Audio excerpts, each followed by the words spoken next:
नमस्कार विद्यार्थी मित्रांनो, आपल्या यूट्यूब चॅनलवर आपले स्वागत आहे. वेळ न घालवता आपण आता व्हिडिओला सुरुवात करूया. प्रश्न क्रमांक 1. जिल्हा नियोजन मंडळाचे सचिव कोण असतात? मित्रांनो, जिल्हा नियोजन मंडळाचे सचिव कोण असतात? तर जिल्हाधिकारी. म्हणजेच पर्याय क्रमांक 1 आपले उत्तर आहे जिल्हाधिकारी. मित्रांनो, जिल्हा नियोजन मंडळाचे सचिव कोण असतात? तर जिल्हाधिकारी असतात, एवढे लक्षात ठेवा. प्रश्न क्रमांक 2. राष्ट्रीय संरक्षण प्रबोधिनी कोणत्या जिल्ह्यामध्ये आहे? मित्रांनो, राष्ट्रीय संरक्षण प्रबोधिनी कोणत्या जिल्ह्यामध्ये आहे? तर पुणे. म्हणजे पर्याय क्रमांक 2 आपले उत्तर आहे पुणे. प्रश्न क्रमांक 3. राज्यपालाचे पद रिकामे झाल्यास ते पद कोण तात्पुरते सांभाळते? मित्रांनो, राज्यपालाचे पद रिकामे झाल्यास ते पद कोण तात्पुरते सांभाळते? तर उच्च न्यायालयाचे मुख्य न्यायाधीश. म्हणजे पर्याय क्रमांक 3 आपले उत्तर आहे उच्च न्यायालयाचे मुख्य न्यायाधीश. मित्रांनो, उच्च न्यायालयाचे मुख्य न्यायाधीश हे राज्यपालाचे पद रिकामे झाल्यास तात्पुरते सांभाळते. मित्रांनो, एवढं लक्षात ठेवा. प्रश्न क्रमांक 4. मालविका बनसोड कोणत्या खेळासाठी प्रसिद्ध आहे?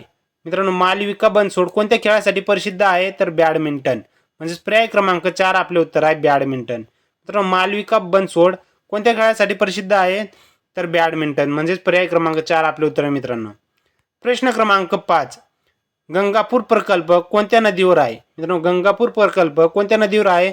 तर गोदावरी. म्हणजे पर्याय क्रमांक 1 आपले उत्तर आहे गोदावरी. प्रश्न क्रमांक 6. सहारा वाळवंट कोणत्या खंडात आहे? मित्रांनो, सहारा वाळवंट कोणत्या खंडात आहे? तर आफ्रिका. म्हणजे पर्याय क्रमांक 2 आपले उत्तर आहे मित्रांनो आफ्रिका. मित्रांनो, सहारा वाळवंट आफ्रिका खंडात आहे, एवढे लक्षात ठेवा. प्रश्न क्रमांक 7. होमगार्ड दलाचा प्रमुख कोण असतो? होमगार्ड दलाचा प्रमुख कोण असतो मित्रांनो? तर महासमादेशक. म्हणजेच पर्याय क्रमांक 1 आपले उत्तर आहे महासमादेशक हे होमगार्ड दलाचे प्रमुख असतात मित्रांनो. प्रश्न क्रमांक 8. पानिपतची तिसरी लढाई कोणत्या वर्षी झाली? मित्रांनो, पानिपतची तिसरी लढाई कोणत्या वर्षी झाली? तर 1761. म्हणजे पर्याय क्रमांक 4 आपले उत्तर आहे 1761. मित्रांनो, 1761 या साली पानिपतची तिसरी लढाई झाली होती, एवढे लक्षात ठेवा मित्रांनो. प्रश्न क्रमांक 9. राष्ट्रपतीचा कार्यकाल टिंबटिंब वर्षाचा असतो. मित्रांनो, राष्ट्रपतीचा कार्यकाळ 5 वर्षाचा असतो. म्हणजेच पर्याय क्रमांक 3 आपले उत्तर आहे 5 वर्ष. मित्रांनो, राष्ट्रपतीचा कार्यकाळ किती वर्षाचा असतो? तर 5 वर्षाचा असतो, एवढे लक्षात ठेवा. प्रश्न क्रमांक 10. पोलीस पाटील पदी नियुक्ती होण्यासाठी किमान टिंबटिंब इयत्ता उत्तीर्ण असावे लागते. मित्रांनो, पोलीस पाटील पदी नियुक्ती होण्यासाठी किमान कितवी उत्तीर्ण असावे लागते मित्रांनो? तर 10वी. म्हणजे पर्याय क्रमांक 2 आपले उत्तर आहे 10वी. मित्रांनो, पोलीस पाटील पदासाठी नियुक्त होण्यासाठी 10वी उत्तीर्ण असणे आवश्यक आहे मित्रांनो. प्रश्न क्रमांक 11. बनगरवाडी या कादंबरीचे लेखक कोण आहेत? बनगरवाडी या कादंबरीचे लेखक व्यंकटेश्वर माडगुळकर हे आहेत मित्रांनो. म्हणजे पर्याय क्रमांक 1 आपले उत्तर आहे व्यंकटेश्वर माडगुळकर. मित्रांनो, व्यंकटेश्वर माडगुळकर हे बनगरवाडी या कादंबरीचे लेखक आहेत, एवढे लक्षात ठेवा. प्रश्न क्रमांक 12. नेताजी सुभाषचंद्र बोस यांनी दिल्ली चलोची घोषणा कुठून दिली होती? मित्रांनो, नेताजी सुभाषचंद्र बोस यांनी दिल्ली चलोची घोषणा सिंगापूरहून दिली होती. म्हणजेच पर्याय क्रमांक 2 आपले उत्तर आहे सिंगापूर. मित्रांनो, दिल्ली चलोची घोषणा कोणी दिली होती? नेताजी सुभाषचंद्र बोस यांनी. केव्हा कुठून दिली होती? तर सिंगापूर या ठिकाणाहून दिली होती, एवढे लक्षात ठेवा. प्रश्न क्रमांक 13. इलेक्ट्रॉनचा शोध टिंबटिंब याने लावला. मित्रांनो, इलेक्ट्रॉनचा शोध कोणी लावला? तर जे थॉम्सन यांनी. म्हणजे पर्याय क्रमांक 3 आपले उत्तर आहे सर जे थॉम्सन यांनी इलेक्ट्रॉनचा शोध लावला होता, एवढे लक्षात ठेवा. प्रश्न क्रमांक 14. जागतिक आरोग्य दिन कधी असतो? मित्रांनो, जागतिक आरोग्य दिन कधी असतो? तर 7 एप्रिल. म्हणजे पर्याय क्रमांक 4 आपले उत्तर आहे 7 एप्रिल या दिवशी जागतिक आरोग्य दिन असतो. प्रश्न क्रमांक 15. दिव्यांग मंत्रालय स्थापन करणारे पहिले राज्य कोणते? मित्रांनो, दिव्यांग मंत्रालय स्थापन करणारे पहिले राज्य महाराष्ट्र आहे. म्हणजेच पर्याय क्रमांक 1 आपले उत्तर आहे महाराष्ट्र. मित्रांनो, दिव्यांग मंत्रालय स्थापन करणारे पहिले राज्य सांगितले तर महाराष्ट्र हे पहिले राज्य, एवढे लक्षात ठेवा. प्रश्न क्रमांक 16.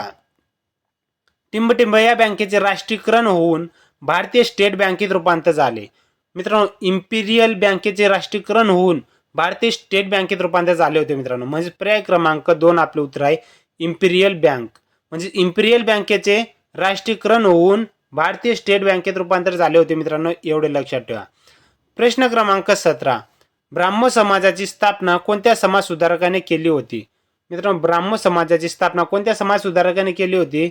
तर राजा राम मोहन रॉय. म्हणजे पर्याय क्रमांक 3 आपले उत्तर आहे मित्रांनो राजा राम मोहन रॉय. मित्रांनो, ब्राह्म समाजाची स्थापना राजा राम मोहन राय यांनी केली होती, एवढे लक्षात ठेवा. मित्रांनो, या व्हिडिओची PDF डाउनलोड करायची असेल तर डिस्क्रिप्शनमध्ये टेलिग्राम चॅनलची लिंक दिलेली आहे. आपण डिस्क्रिप्शनमध्ये जाऊन टेलिग्राम चॅनल जॉईन करू शकतात आणि या व्हिडिओची PDF आपण डाउनलोड करू शकता. मित्रांनो, प्रश्न क्रमांक 18. उस्ताद अमजद अली खान हे कोणत्या वाद्याशी संबंधित आहे? उस्ताद अमजद अली खान हे कोणत्या वाद्याशी संबंधित आहे मित्रांनो? तर सरोद. म्हणजे पर्याय क्रमांक 1 आपले उत्तर आहे सरोद. मित्रांनो, सरोद वाद्याशी संबंधित सांगितलं तर उस्ताद अमजद अली खान हे आहेत. मित्रांनो, प्रश्न क्रमांक 19. सोनाक्का ही कोणत्या फळाची जात आहे? मित्रांनो, सोनाक्का ही द्राक्ष या फळाची जात आहे. म्हणजे पर्याय क्रमांक 4 आपले उत्तर आहे द्राक्ष. मित्रांनो, सोनाक्का ही द्राक्ष या फळाची जात आहे, एवढं लक्षात ठेवा. प्रश्न क्रमांक 20. नीरज चोप्रा हा खेळाडू खालीलपैकी कोणत्या खेळाशी संबंधित आहे? मित्रांनो, नीरज चोप्रा हा खेळाडू भालाफेक या खेळाशी संबंधित आहे. म्हणजेच पर्याय क्रमांक 3 आपले उत्तर आहे मित्रांनो, भालाफेक. प्रश्न क्रमांक 21. भारतातील पहिले इंग्रजी वर्तमानपत्र बेंगॉल गॅजेट कोणी सुरू केले? मित्रांनो, भारतातील पहिले इंग्रजी वर्तमानपत्र कोणते आहे? तर बेंगॉल गॅजेट. आणि कोणी सुरू केले होते मित्रांनो हे वर्तमानपत्र? तर जेम्स हिक्की. म्हणजेच पर्याय क्रमांक 1 आपले उत्तर आहे जेम्स हिक्की. मित्रांनो, भारतातील पहिले इंग्रजी वर्तमानपत्र सांगितलं तर बेंगॉल गॅजेट हे आहे. आणि कोणी सुरू केले होते? तर जेम्स हिक्की यांनी सुरू केले होते. मित्रांनो, प्रश्न क्रमांक 22. इस्रोची स्थापना कधी झाली? मित्रांनो, इस्रोची स्थापना कधी झाली? तर 1969. म्हणजेच पर्याय क्रमांक 2 आपले उत्तर आहे मित्रांनो, 1969 या साली इस्रोची स्थापना झाली होती. प्रश्न क्रमांक 23. कृष्णा नदीचा उगम कोणत्या ठिकाणी होतो? कृष्णा नदीचा उगम महाबळेश्वर या ठिकाणी होतो. म्हणजेच पर्याय क्रमांक 4 आपले उत्तर आहे महाबळेश्वर. मित्रांनो, कृष्णा नदीचा उगम महाबळेश्वर या ठिकाणी होतो. प्रश्न क्रमांक 24. मणिपूर राज्याला कोणत्या राज्याची हद्द लागून नाही? मित्रांनो, मणिपूर राज्याला कोणत्या राज्याची हद्द लागून नाही? तर अरुणाचल प्रदेश. म्हणजे पर्याय क्रमांक 4 आपले उत्तर आहे मित्रांनो, अरुणाचल प्रदेश. मित्रांनो, अरुणाचल प्रदेश या राज्याची हद्द मणिपूर राज्याला लागून नाही. तर नागालँड या राज्याची सीमा मणिपूर राज्याला लागून आहे. मिझोराम राज्याची सीमा मणिपूर राज्याला लागून आहे. आसाम राज्याची सीमा देखील मणिपूर राज्याला लागून आहे. परंतु अरुणाचल प्रदेशची सीमा मणिपूर राज्याला लागून नाही, एवढं लक्षात ठेवा. प्रश्न क्रमांक 25. निलगिरी पर्वतातील सर्वोच्च शिखर कोणते? मित्रांनो, निलगिरी पर्वतातील सर्वोच्च शिखर कोणते? तर दोडा बेट्टा. म्हणजे पर्याय क्रमांक 2 आपले उत्तर आहे मित्रांनो, दोडा बेट्टा हे निलगिरी पर्वतातील सर्वोच्च शिखर आहे. प्रश्न क्रमांक 26. सायमन कमिशन भारतात आले तेव्हा भारताचे व्हाईसरॉय कोण होते? मित्रांनो, सायमन कमिशन भारतात आले तेव्हा भारताचे व्हाईसरॉय कोण होते? तर लॉर्ड आयर्विन. म्हणजे पर्याय क्रमांक 2 आपले उत्तर आहे मित्रांनो, लॉर्ड आयर्विन हे भारताचे व्हाईसरॉय होते. प्रश्न क्रमांक 27. कोणत्या कायद्याने गव्हर्नर जनरल हा व्हाईसरॉय म्हणून ओळखला जाऊ लागला? मित्रांनो, कोणत्या कायद्याने गव्हर्नर जनरल हा व्हाईसरॉय म्हणून ओळखला जाऊ लागला? तर 1858चा कायद्याने. म्हणजे पर्याय क्रमांक 1 आपले उत्तर आहे मित्रांनो, 1858. प्रश्न क्रमांक 28. बारडोली सत्याग्रह टिंबटिंब यांच्या नेतृत्वाखाली झाला. मित्रांनो, बारडोली सत्याग्रह सरदार वल्लभभाई पटेल यांच्या नेतृत्वाखाली झाला होता मित्रांनो. म्हणजे पर्याय क्रमांक 3 आपले उत्तर आहे सरदार वल्लभभाई पटेल. मित्रांनो, बारडोली सत्याग्रह सरदार वल्लभभाई पटेल यांच्या नेतृत्वाखाली झाला होता, एवढे लक्षात ठेवा. प्रश्न क्रमांक 29. कोणते जीवनसत्व रक्त गोठण्यास मदत करते?